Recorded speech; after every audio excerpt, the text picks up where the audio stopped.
Welcome back to ವಿ4 motivational channel. ನಮಸ್ಕಾರ ಸ್ನೇಹಿತರೆ, ಇಂದಿನ ಈ ನನ್ನ ವಿಡಿಯೋ ನಿಮ್ಮ ಮನಸ್ಸಿಗೆ ಸ್ವಲ್ಪವಾದರೂ ಪ್ರೇರಣೆ ನೀಡಿದರೆ ಒಂದು ಲೈಕ್ ಮಾಡಿ, ನಿಮ್ಮ ಅಭಿಪ್ರಾಯವನ್ನು ಕಮೆಂಟ್ ಬಾಕ್ಸ್ನಲ್ಲಿ ಹಂಚಿಕೊಳ್ಳಿ. ನೀವು ಇನ್ನೂ ನನ್ನ ಚಾನೆಲ್ ಅನ್ನು ಸಬ್ಸ್ಕ್ರೈಬ್ ಮಾಡಿಲ್ಲ ಎಂದರೆ ದಯವಿಟ್ಟು ಈಗಲೇ ನನ್ನ ಚಾನೆಲ್ ಅನ್ನು ಸಬ್ಸ್ಕ್ರೈಬ್ ಮಾಡಿಕೊಳ್ಳಿ.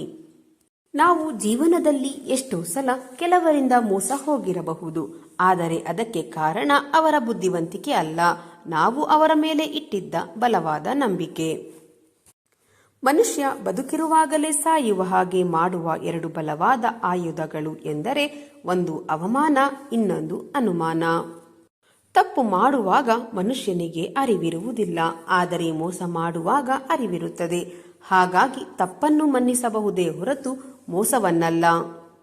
ನಾಣ್ಯಕ್ಕೆ ಹೇಗೆ ಎರಡು ಮುಖಗಳು ಇರುತ್ತವೆಯೋ ಹಾಗೆಯೇ ಮನುಷ್ಯರಿಗೂ ಎರಡು ಮುಖ, ಹೊರಗೊಂದು ಒಳಗೊಂದು, ಅವಶ್ಯಕತೆಗೆ ತಕ್ಕಂತೆ ಬದಲಾಯಿಸುತ್ತಾರೆ. ಇದುವೇ ವಾಸ್ತವ ಸತ್ಯ. ನಂಬಿದರೆ ಪ್ರಾಣ ಕೊಡ್ತೀನಿ ಅಂತಾರೆ, ಪ್ರಾಣ ಕೊಡುವ ಅವಶ್ಯಕತೆ ಇಲ್ಲ. ಪ್ರಾಣ ಇರುವವರೆಗೆ ನಂಬಿಕೆ ದ್ರೋಹ ಮಾಡದೇ ಇದ್ದರೆ ಸಾಕು. ಗಂಗೆಯಲ್ಲಿ ಸ್ನಾನ ಮಾಡಿದ ತಕ್ಷಣ ಪಾಪ ಕಳೆದು ಹೋಗುವುದಿಲ್ಲ. ಮನಸ್ಸಿನಲ್ಲಿ ಹುಟ್ಟುವ ಯೋಚನೆಗಳು ಇನ್ನೊಬ್ಬರಿಗೆ ಕೆಟ್ಟದ್ದನ್ನು ಬಯಸಿದರೆ ಯಾವ ಗಂಗೆಯ ಸ್ನಾನವೂ ಮಾಡಿ ಪ್ರಯೋಜನವಿಲ್ಲ. ಸಂಬಂಧಗಳು ತೀರಾ ಹಳಸಿ ಹೋಗುವ ಮುನ್ನ ದೂರವಾಗುವುದೇ ಚೆನ್ನ. ಇಲ್ಲವಾದರೆ ಉಳಿಯಬಹುದಾದ ಕೆಲವು ಸಿಹಿ ನೆನಪುಗಳು ಕೂಡ ಕಹಿಯಾಗಿ ಕಾಡಬಹುದು. ನಿಮ್ಮ ಮನಸ್ಸಿಗೆ ನೋವು ಉಂಟು ಮಾಡುವ ವ್ಯಕ್ತಿಗಳಿಗೆ ನಿಮ್ಮ ಬೆಲೆ ತಿಳಿಯಬೇಕೆಂದರೆ ಮೊದಲು ನೀವು ಅವರನ್ನು ನಿರ್ಲಕ್ಷಿಸುವುದನ್ನು ಕಲಿಯಿರಿ. ಇತರರು ಮೆಚ್ಚಲಿ ಎಂದು ನೀವು ಎಂದಿಗೂ ಬದುಕಬೇಡಿ, ಏಕೆಂದರೆ ಅವರ ಅಭಿಪ್ರಾಯಗಳು ಯಾವ ಸಂದರ್ಭದಲ್ಲಿ ಹೇಗೆ ಬೇಕಾದರೂ ಬದಲಾಗಬಹುದು. ನೆನಪಿಡಿ ಸ್ನೇಹಿತರೆ, ಬದುಕು ವರ್ಣಮಯವಾಗಿ ಇರಬೇಕೇ ಹೊರತು ನಾಟಕೀಯವಾಗಿ ಅಲ್ಲ. ಇನ್ನೊಬ್ಬರು ಹೇಗೆ ಇರಬೇಕು ಎಂದು ವಿಮರ್ಶಿಸುವ ಬದಲು ನಾವು ಹೇಗಿದ್ದೇವೆ ಎಂದು ನಮ್ಮೊಳಗೆ ಇಣುಕಿಕೊಂಡು ಸರಿಪಡಿಸಿಕೊಳ್ಳೋಣ.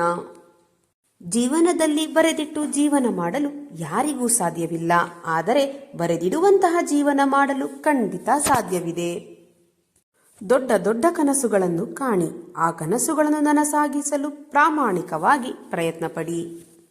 ಬದುಕು ಪಾಠ ಕಲಿಸುವ ಮುಂಚೆಯೇ ಬದಲಾಗಿ ಸ್ನೇಹಿತರೆ. ಬದುಕಿನ ಪಾಠ ಶಿಕ್ಷೆ ಇದ್ದಂತೆ. ಸೋಲನ್ನು ಸಂತೋಷವಾಗಿ ಸ್ವೀಕರಿಸಿ ಸೋಲನ್ನು ನಿಭಾಯಿಸುವುದನ್ನು ಕಲಿಯಿರಿ. ಸೋಲು ಗೆಲುವಿನ ಮೊದಲ ಹೆಜ್ಜೆ ಎಂಬುದನ್ನು ಮರೆಯಬೇಡಿ. ಜೀವನದಲ್ಲಿ ಪದೇ ಪದೇ ಕಷ್ಟಗಳು ಬರುತ್ತಿದೆ ಎಂದರೆ ನಿಮ್ಮ ಹಣೆ ಬರಹ ಸರಿಯಿಲ್ಲ ಅಂತಲ್ಲ, ಮುಂದೆ ನಿಮಗೋಸ್ಕರ ತುಂಬಾ ಒಳ್ಳೆಯ ದಿನಗಳು ಕಾಯುತ್ತಿವೆ ಎಂದರ್ಥ. ಜೀವನ ಎನ್ನುವುದು ಗೋಣಿಚೀಲ ಇದ್ದಂತೆ, ಚಂದವಿದ್ದಾಗ ಎಲ್ಲರೂ ತುಂಬುವರು, ಹಾಗೆಯೇ ಕಟ್ಟಿಟ್ಟು ಅಟ್ಟಕ್ಕೂ ಏರಿಸುವರು. ಅದೇ ಅಲ್ಲಲ್ಲಿ ಹರಿದಾಗ ಕಾಲಡಿಗೆ ಹಾಕುವರು. ಇಷ್ಟೇ ಜೀವನ. ಕೆಲವೊಮ್ಮೆ ಈ ಬದುಕು ನಿಧಾನವಾಗಿ ಪಾಠ ಕಲಿಸುತ್ತದೆ. ನಿಮ್ಮತನವನ್ನು ಅಡವಿಟ್ಟು ಯಾರನ್ನು ನೀವು ಇಲ್ಲಿ ಪ್ರೀತಿಸುವ ಅಗತ್ಯವಿಲ್ಲ, ಏಕೆಂದರೆ ಇಲ್ಲಿ ಯಾರು ಯಾರಿಗೂ ಅನಿವಾರ್ಯರಲ್ಲ. ಅರಿತುಕೊಳ್ಳದ ಮನಸ್ಸುಗಳ ಮುಂದೆ ಎಷ್ಟೇ ಅರಚಿಕೊಂಡರೂ ಪ್ರಯೋಜನವಿಲ್ಲ. ನಮ್ಮನ್ನು ಅರಿತುಕೊಳ್ಳುವವರು ನಾವು ಮೌನವಾಗಿದ್ದರೂ ನಮ್ಮನ್ನು ಅರಿತುಕೊಳ್ಳಬಲ್ಲರು. ಕೆಲವು ಸಂಬಂಧಗಳು ಹೇಗೆ ಎಂದರೆ ಸ್ನೇಹಿತರೆ, ನಮ್ಮನ್ನು ಬಹಳ ಹಚ್ಚಿಕೊಂಡಿರುವ ತರಹ ಇರುತ್ತಾರೆ, ಆದರೆ ಅವರಿಗೆ ಬೇಕಾದವರು ಸಿಕ್ಕಾಗ ನಮ್ಮನ್ನು ಕಡೆಗಣಿಸಿ ಹೋಗಿಬಿಡುತ್ತಾರೆ. ಒಬ್ಬರು ಸುಮ್ಮನಿದ್ದಾರೆ ಎಂದ ಮಾತ್ರಕ್ಕೆ ಅವರಿಂದ ಏನೂ ಸಾಧ್ಯವಿಲ್ಲ ಎಂದು ಯೋಚನೆ ಮಾಡಬೇಡಿ, ಏಕೆಂದರೆ ಶಾಂತವಾದ ಸಮುದ್ರದಲ್ಲೇ ಸುನಾಮಿಗಳು ಏಳುವುದು ನೆನಪಿರಲಿ. ಇನ್ನೊಬ್ಬರ ಜೀವನದಲ್ಲಿ ತಮಾಷೆಗೂ ಆಟ ಆಡುವುದಕ್ಕೆ ಹೋಗಬಾರದು, ಏಕೆಂದರೆ ನಿಮ್ಮನ್ನು ಆಡಿಸಲು ಮೇಲೊಬ್ಬ ಇದ್ದಾನೆ ಎನ್ನುವುದನ್ನು ಎಂದಿಗೂ ಮರೆಯಬಾರದು. ಸಮಯ, ನಂಬಿಕೆ ಮತ್ತು ಮರ್ಯಾದೆ ಎಂತಹ ಪಕ್ಷಿಗಳು ಎಂದರೆ ಸ್ನೇಹಿತರೆ, ಒಮ್ಮೆ ಹಾರಿ ಹೋದರೆ ಎಂದೆಂದಿಗೂ ಹಿಂದಿರುಗಿ ಬರುವುದಿಲ್ಲ. ಹಾಗಾಗಿ ಇವುಗಳನ್ನು ಎಂದಿಗೂ ಕಳೆದುಕೊಳ್ಳಬೇಡಿ. ಕೋಪಿಸಿಕೊಳ್ಳುವ ಹೃದಯದಲ್ಲಿ ಪ್ರೀತಿಸುವ ಗುಣ ಇರುತ್ತದೆ. ಆ ಹೃದಯವನ್ನು ಅರ್ಥ ಮಾಡಿಕೊಂಡು ನೋಡಿ, ಕೊನೆಯವರೆಗೂ ನಿಮ್ಮ ಜೊತೆ ಇರುತ್ತದೆ. ಓದಿನಿಂದ ಕಲಿತ ಪಾಠಗಳನ್ನು ಮರೆಯಬಹುದೇನೋ, ಆದರೆ ಜೀವನದಲ್ಲಿ ಅನುಭವದಿಂದ ಕಲಿತ ಪಾಠಗಳನ್ನು ಎಂದಿಗೂ ಮರೆಯಲು ಸಾಧ್ಯವಿಲ್ಲ ಸ್ನೇಹಿತರೆ. ಕೆಲವೊಮ್ಮೆ ಮನಸ್ಸು ಹೇಳುತ್ತದೆ, ಜನರು ನಿನ್ನೊಂದಿಗೆ ಹೇಗೆ ವರ್ತಿಸುತ್ತಾರೋ ನೀನು ಹಾಗೆಯೇ ವರ್ತಿಸು ಎಂದು. ಆದರೆ ಹೃದಯ ಹೇಳುತ್ತದೆ, ನಾವು ಅವರಂತೆ ವರ್ತಿಸಿದರೆ ಅವರಿಗೂ ನಮಗೂ ಏನು ವ್ಯತ್ಯಾಸ ಎಂದು. ಈ ಜಗತ್ತನ್ನು ಬರೀ ಕಣ್ಣಿನಿಂದ ನೋಡಿದರೆ ಎಲ್ಲರಲ್ಲಿಯೂ ದ್ವೇಷ ಕಾಣಿಸುತ್ತದೆ. ಒಂದು ಸಲ ಹೃದಯದಿಂದ ನೋಡಿ ಇಡೀ ಜಗತ್ತೇ ಸುಂದರವಾಗಿ ಕಾಣುತ್ತದೆ. ಜೀವನದಲ್ಲಿ ಒಂದು ವೇಳೆ ನಿಮ್ಮನ್ನು ಯಾರಾದರೂ ಅವಮಾನಿಸಿದರೆ ಹೆದರಬೇಡಿ. ಹುಚ್ಚು ಜನರು ವಜ್ರವನ್ನು ಗಾಜು ಎಂದುಕೊಂಡಿರುತ್ತಾರೆ. ಹಾಗಾಗಿ ಅವರ ಬುದ್ಧಿಯೇ ಅಷ್ಟು ಎಂದು ಸುಮ್ಮನಿದ್ದು ಬಿಡಿ. ಪ್ರತಿಯೊಬ್ಬರ ಹೃದಯದಲ್ಲೂ ಅಳಿಸಲಾಗದಂತಹ ಯಾವುದಾದರೂ ಒಂದು ನೋವು ಇದ್ದೇ ಇರುತ್ತದೆ. ಆದರೂ ಬದುಕುತ್ತಾರೆ. ಯಾಕೆ ಗೊತ್ತಾ? ನಾಳೆಯಾದರೂ ಸಂತೋಷ ಸಿಗಬಹುದು ಎನ್ನುವ ಭರವಸೆಯಲ್ಲಿ. ಮತ್ತು ಅದೇ ಜೀವನ.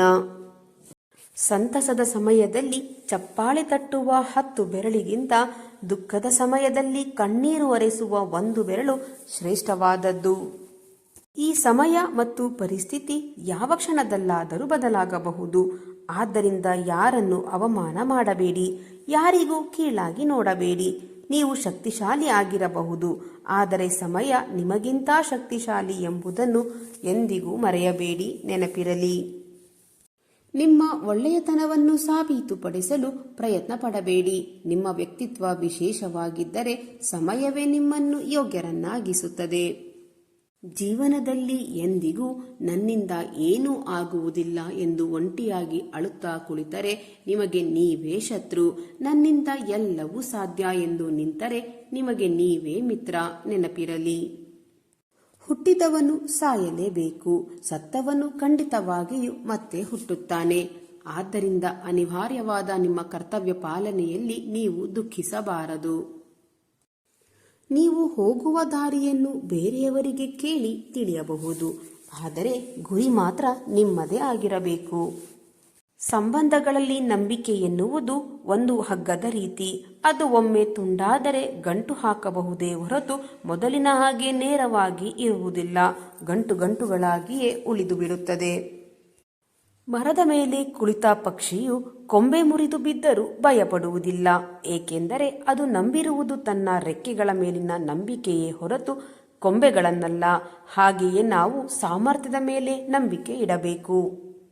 ಮನುಷ್ಯನೊಳಗಿರುವ ಸುಪ್ತ ಶಕ್ತಿಯನ್ನು ವ್ಯಕ್ತಗೊಳಿಸುವಂತೆ ಮಾಡುವುದು ಅದೇ ಪುಣ್ಯ. ಮನುಷ್ಯನ ದೇಹ ಮನಸ್ಸುಗಳನ್ನು ದುರ್ಬಲಗೊಳಿಸುವುದು ಅದೇ ಪಾಪ. ನಾವು ಸತ್ತ ಮೇಲೆ ನಮ್ಮನ್ನು ಮುಟ್ಟಿದ ನಮ್ಮವರು ಕೂಡ ಸ್ನಾನ ಮಾಡದೆ ಮನೆಯೊಳಗೆ ಕಾಲಿಡುವುದಿಲ್ಲ. ಇದೇ ಸತ್ಯ. ಅಂತಹದರಲ್ಲಿ ಈ ಅಹಂಕಾರ, ದೊಡ್ಡತನವನ್ನು ತೋರಿಸುವುದರಲ್ಲಿ ಯಾವುದೇ ಅರ್ಥ ಇರುವುದಿಲ್ಲ. ಕೋಟಿ ಹಣ ಇದ್ದರೂ ಬದುಕು ಉಳಿಯುವುದು ಋಣ ಇದ್ದಷ್ಟು ಮಾತ್ರ, ಹಣ ಇದ್ದಷ್ಟು ಅಲ್ಲ. ನಿಮ್ಮ ತಪ್ಪು ಇಲ್ಲದೆ ಯಾರೇ ನಿಮ್ಮನ್ನು ನಿಂದಿಸಿದರೂ ಪ್ರತಿಕಾರ ತೀರಿಸಲು ನಿಮ್ಮ ಕೈಯಲ್ಲಿ ಆಗದಿದ್ದರೂ ಕಾಲ ಅವರನ್ನು ತಪ್ಪದೆ ಶಿಕ್ಷಿಸುತ್ತದೆ. ಏಕೆಂದರೆ ಅವರು ಮಾಡಿದ ಕರ್ಮಗಳಿಗೆ ಅವರೇ ಶಿಕ್ಷೆ ಅನುಭವಿಸಬೇಕು. ನಂಬಿ ಬದುಕುವುದು ಬೇರೆ, ನಂಬಿಸುತ್ತಾ ಬದುಕುವುದು ಬೇರೆ. ನಂಬಿ ಬದುಕುವುದರಲ್ಲಿ ಭಕ್ತಿ ಇರುತ್ತದೆ, ನಂಬಿಸುತ್ತಾ ಬದುಕುವುದರಲ್ಲಿ ಸ್ವಾರ್ಥ ಇರುತ್ತದೆ. ಈ ಜೀವನದಲ್ಲಿ ಬದುಕಲು 2 ಮಾರ್ಗಗಳಿವೆ. ಮೊದಲನೆಯದು ತನಗೆ ಇಷ್ಟವಾದುದನ್ನು ಸಾಧಿಸಲು ಪ್ರಯತ್ನಿಸುವುದು ಮತ್ತು ಎರಡನೆಯದು ಸಾಧಿಸದನ್ನು ಇಷ್ಟಪಡಬೇಕು. ಬಿಟ್ಟು ಹೋಗುವವರು ಏನೋ ಒಂದು ನೆಪ ಹೇಳಿ ಬಿಟ್ಟು ಹೋಗುತ್ತಾರೆ. ಕಳೆದುಕೊಂಡವರು ಮತ್ತೆ ಬರಬಹುದೆಂಬ ನಿರೀಕ್ಷೆಯಲ್ಲಿ ಕಾಲ ಕಳೆಯುತ್ತಾರೆ. ಈಗಿನ ಕಾಲದಲ್ಲಿ ಹಣಬಲ ಇಲ್ಲ ಎಂದರೆ ಜನಬಲ ಕೂಡ ಸ್ವಲ್ಪ ಕಷ್ಟವೇ. ಆದರೆ ವ್ಯಕ್ತಿ ಒಳ್ಳೆಯವನಾಗಿದ್ದರೆ ದೇವರ ಬಲ ಮಾತ್ರ ಇದ್ದೇ ಇರುತ್ತದೆ. ಪೆಟ್ಟು ತಿಂದಿದ್ದಕ್ಕೆ ಕಲ್ಲು ವಿಗ್ರಹವಾಯಿತು, ಆದರೆ ಪೆಟ್ಟು ಕೊಟ್ಟ ಸುತ್ತಿಗೆಯಾಗಿಯೇ ಉಳಿಯಿತು. ನೋವು ಕೊಡುವವರು ಹಾಗೆಯೇ ಉಳಿಯುತ್ತಾರೆ, ನೋವನ್ನು ಉಂಡವರು ಜ್ಞಾನಿಗಳಾಗುತ್ತಾರೆ. ಜೀವನದಲ್ಲಿ ಸೋತೆ ಎಂದು ಚಿಂತೆ ಪಡಬೇಡಿ, ಜೀವನ ಇಷ್ಟೇನಾ ಎಂದು ಮರುಗಬೇಡಿ, ಎಲ್ಲವನ್ನೂ ಕಳೆದುಕೊಂಡೆ ಎಂದು ಕೊರಗಬೇಡಿ. ನಿಮಗಿಂತ ಕೆಳಗಿನವರನ್ನು ನೋಡಿ ನೀವು ಸಮಾಧಾನ ಪಡೆದುಕೊಳ್ಳಿ. ದೇವರು ಯಾರನ್ನು ಕೈ ಬಿಡುವುದಿಲ್ಲ. ದೇವರಲ್ಲಿ ನಂಬಿಕೆ ಇಡಿ, ನಂಬಿಕೆಯೇ ದೇವರು. ಜೀವನದಲ್ಲಿ ಕಾಯುವುದನ್ನು ಕಲಿಯಬೇಕು. ಎಲ್ಲವೂ ನಡೆಯುವುದು ಸಮಯಕ್ಕೆ ಸರಿಯಾಗಿಯೇ ಹೊರತು ನಮ್ಮ ಅವಸರಕ್ಕೆ ತಕ್ಕಂತೆ ಅಲ್ಲ. ಎಲ್ಲ ಸಮಯದಲ್ಲೂ ನೀವು ದುಡ್ಡನ್ನು ಉಳಿಸಬಹುದು, ಆದರೆ ಸ್ನೇಹಿತರೆ, ಎಲ್ಲ ಸಮಯದಲ್ಲೂ ನಿಮ್ಮನ್ನು ದುಡ್ಡು ಉಳಿಸಲಾರದು. ಒಂದು ಮಾತನ್ನು ಯಾವಾಗಲೂ ನೆನಪಿಟ್ಟುಕೊಳ್ಳಿ, ಈ ಮುಖ, ಈ ಸೌಂದರ್ಯ, ಈ ದೇಹ ಎಲ್ಲವೂ ನಾವು ಸಾಲದಲ್ಲಿ ಪಡೆದಿದ್ದೇವೆ. ಸಮಯ ಬಂದಾಗ ಇವುಗಳ ಮಾಲೀಕನಿಗೆ ನಾವು ಎಲ್ಲವನ್ನು ಹಿಂದಿರುಗಿಸಲೇಬೇಕು. ನಮ್ಮ ಋಣ ಮುಗಿದ ತಕ್ಷಣ ನಾವೆಲ್ಲರೂ ಹೊರಡಲೇಬೇಕು. ನಾವು ಪರಿಸ್ಥಿತಿಯನ್ನು ಬದಲಾಯಿಸುವುದಕ್ಕೆ ಪ್ರಯತ್ನಿಸುತ್ತೇವೆ, ಆದರೆ ಬದಲಾಗಬೇಕಾಗಿರುವುದು ಪರಿಸ್ಥಿತಿಯಲ್ಲ, ಮನಸ್ಥಿತಿ. ನಡೆದು ಹೋಗಿದ್ದು, ಮರೆತು ಹೋಗಿದ್ದು, ಮುಗಿದು ಹೋಗಿದ್ದು, ಬಿಟ್ಟು ಹೋದವರು, ಮರೆತು ಹೋದವರನ್ನು ಮರೆತು ಬಿಡಿ. ಆದರೆ ಅವರಿಂದ ಕಲಿತ ಪಾಠವನ್ನು ಎಂದಿಗೂ ಮರೆಯಬೇಡಿ. ದುಡಿಯುವವನಿಗೆ ಗೊತ್ತು ಮಣ್ಣಿನ ಬೆಲೆ, ಹೆತ್ತವರಿಗೆ ಗೊತ್ತು ಹೆಣ್ಣಿನ ಬೆಲೆ, ಬಡವರಿಗೆ ಗೊತ್ತು ದುಡ್ಡಿನ ಬೆಲೆ, ಈ ಮೂರು ತಿಳಿದವರಿಗೆ ಗೊತ್ತು ಜೀವನದ ಬೆಲೆ. ಜೀವನದಲ್ಲಿ ಯಾರಿಗೂ ನಿಮ್ಮನ್ನು ನೀವು ಮೆಚ್ಚಿಸುವುದಕ್ಕೆ ಪ್ರಯತ್ನ ಪಡಬೇಡಿ. ಒಳ್ಳೆಯತನದಿಂದ ಬದುಕೋಕೆ ಪ್ರಯತ್ನ ಪಡಿ. ನಿಮ್ಮ ಒಳ್ಳೆಯತನ ಯಾರಿಗಾದರೂ ಇಷ್ಟ ಆಗೇ ಆಗುತ್ತದೆ. ನೋವುಗಳು ಸಹಜವಾಗಿ ಬರುತ್ತದೆ, ಹಾಗಂತ ಕುಗ್ಗದಿರಿ. ನೋವುಗಳೆಲ್ಲವನ್ನು ಒಮ್ಮೆ ಕುಗ್ಗಿಸಿ ನೋಡಿ, ನೋವುಗಳು ನಿಮ್ಮ ಮುಂದೆ ಕುಗ್ಗಲು ಆರಂಭಿಸುತ್ತದೆ. ನಿರಂತರವಾಗಿ ಮಾತನಾಡುವವನ ಹತ್ತಿರ ಹೇಳಬಾರದು, ವಾದಿಸುವವನ ಹತ್ತಿರ ಪ್ರತಿವಾದ ಮಾಡಬಾರದು, ಬುದ್ಧಿವಂತನ ಹತ್ತಿರ ಸ್ಪರ್ಧೆಗೆ ಇಳಿಯಬಾರದು, ಎಲ್ಲ ಬಿಟ್ಟವನ ಹತ್ತಿರ ಜಗಳವಾಡಬಾರದು. ಕಾಲಿಗೆ ಮುಳ್ಳು ಚುಚ್ಚಿದಾಗ ನೋವಾಗುತ್ತದೆ, ಮುಳ್ಳು ತೆಗೆದ ಮೇಲೆ ನೋವಿನ ನೆನಪಾಗುತ್ತದೆಯೇ ಹೊರತು ಮುಳ್ಳು ತೆಗೆದವರ ನೆನಪು ಯಾರಿಗೂ ಆಗುವುದಿಲ್ಲ.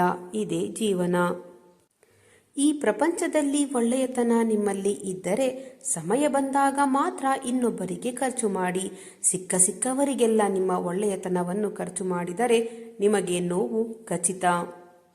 ಯಾರನ್ನು ಎಲ್ಲಿ ಇಡಬೇಕು ಮತ್ತು ಯಾರಿಗೆ ಯಾವುದನ್ನು ನೀಡಬೇಕು ಎಂಬುದನ್ನು ತೀರ್ಮಾನಿಸುವವನು ಆ ದೇವರೇ ಹೊರತು ಮತ್ಯಾರೂ ಅಲ್ಲ.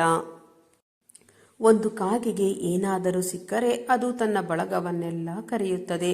ಅದೇ ಮನುಷ್ಯನಿಗೆ ಏನಾದರೂ ಸಿಕ್ಕರೆ ಅವನು ತನ್ನ ಬಳಗವನ್ನೆಲ್ಲ ಕಳೆದುಕೊಳ್ಳುತ್ತಾನೆ. ನಮ್ಮವರೇ ನಮ್ಮನ್ನು ತಪ್ಪಾಗಿ ತಿಳಿದುಕೊಂಡಾಗ ಒಬ್ಬಂಟಿಯಾಗಿ ಇರುವುದೇ ಒಳ್ಳೆಯದು. ಏಕೆಂದರೆ ನಮ್ಮ ಮಾತು, ನಮ್ಮ ಕಾಳಜಿ ಕೊನೆಗೆ ಅವರಿಗೆ ನಾಟಕ ಎನಿಸಿಬಿಡುತ್ತದೆ.